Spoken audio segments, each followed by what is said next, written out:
ازيكم يا جماعه؟ عاملين ايه؟ يا رب تكونوا بخير. النهارده جايين لكم فيديو جديد، بس قبل ما نبدا اي حاجه يا ريت تدعوا لاهل فلسطين.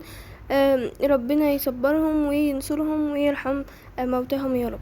ويلا بينا بقى نبدا النهارده. ان شاء الله هنعمل لكم فراخ في الفرن وبطاطس بطريقه جديده وملوخية ورز، بس احنا الرز عملناه قبل كده كتير فانتوا خلاص عرفتوا. فاول حاجة هنبدأ بالتوابل بتاعتنا: ملح وفلفل اسود وتوم باودر وبصل باودر وبابريكا وكركم، وهنحط معلقتين زبدة وبصل وكاتشب ومايونيز، وهنقلب كل الكلام ده مع بعضه. وبعد كده لحد ما يتجانسوا مع بعض يعني، وبعد ما يتجانسوا مع بعض هندهن بيها الفراخ وش يعني هندهن بيها الفراخ كويس جدا من جوه وبره. نكون غاسلين الفراخ كويس قوي. ومعلومه: الفراخ ما بيتحطش عليها حل وهي بتتغسل، بيتحط عليها ملح وليمون عشان الخل بيزفرها. وده كده شكل الفراخ بعد اما دهناها من بره وجوه كويس جدا بالخليط اللي احنا عملناه.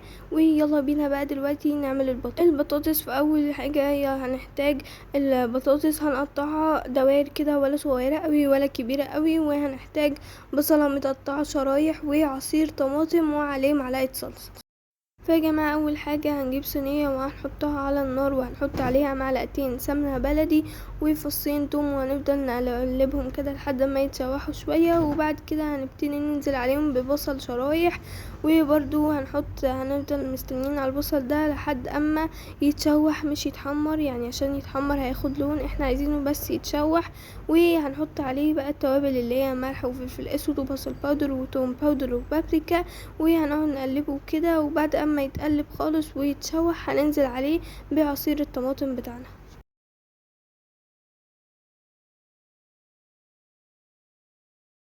وده كده شكله بعد ما اتشوح. وده عصير الطماطم اللي هننزل بيه عليه. هننزل بقى عليه بعصير الطماطم دلوقتي.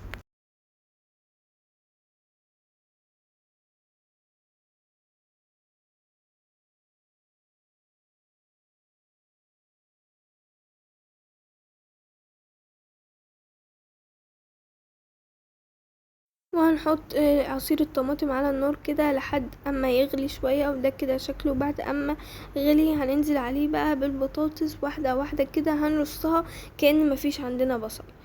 يعني هنرصها واحدة واحدة كأن مفيش صلصة. ويا جماعة ما تنسوش في اي وقت فاضي في الفيديو تستغلوا الوقت ده في الصلاة على النبي وذكر الله، عشان تاخدوا حسنات وانتوا بتتفرجوا على الفيديو. وبس كده. وده كده شكل البطاطس اهو بنرصها، وهنحط عليها في الاخر بعد ما نرصها على الوش كده معلقة سمنة بلدي. والبطاطس لازم تتغطى بورق فويل حتى لو اول 10 دقايق بس. وده كده شكل الفراخ وهي داخلة على السوا، لسه ما استوتش يعني. وده برضو كده شكل البطاطس بعد ما استوت. زي ما قلتلكوا لازم تغطوها بورق فويل عشان تستوي كويس، عشان لو ما غطيتوهاش مش هتستوي، حتى لو انتوا يعني عايزين تغطوها اول 10 دقايق بس، وبعد كده تشيلوها عشان تتحمر. وجربوا البطاطس بالطريقه دي هتعجبكم قوي. وخالته كانت عندها برضو كذا طريقه، ان شاء الله هنبقى نعملها لكم في الفيديوهات الجايه.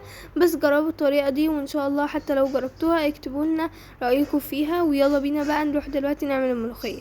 دي الملوخيه كده بعد ما حطيناها في الشوربه، لسه ما عملناش الطشه بتاعتها.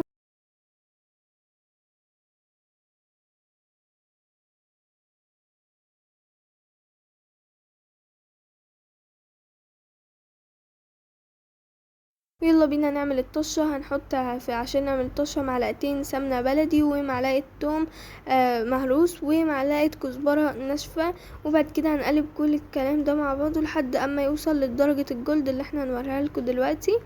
هي دي الدرجة اللي احنا عايزينها. وبعد كده هننزل عليه بالملوخية كلها في الطاسة. وبعد كده هنرجع الملوخية من الطاسة للحلة تاني، بس هنقفل عليها النار على طول عشان ما يغليش.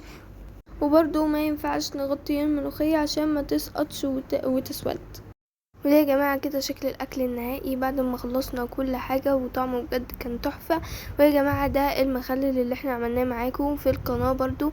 لو ما شفتوش الفيديو ده روحوا شوفوه. وهنحط لكم برضو المقادير بتاعة الليمون المخلل تاني في الكومنتس عشان اللي ما شافش الفيديوهات اللي فاتت. وبس يا جماعة كده، لو الفيديو عجبكم يا ريت ما تنسوش تعملوا لايك وشير وسبسكرايب وتدوسوا على زر الجرس عشان يوصل لكم كل جديد احنا بنعمله. عشان اعملوا لايك وشير كتير عشان تشجعونا وننزل لكم فيديوهات اكتر. ومع السلامة.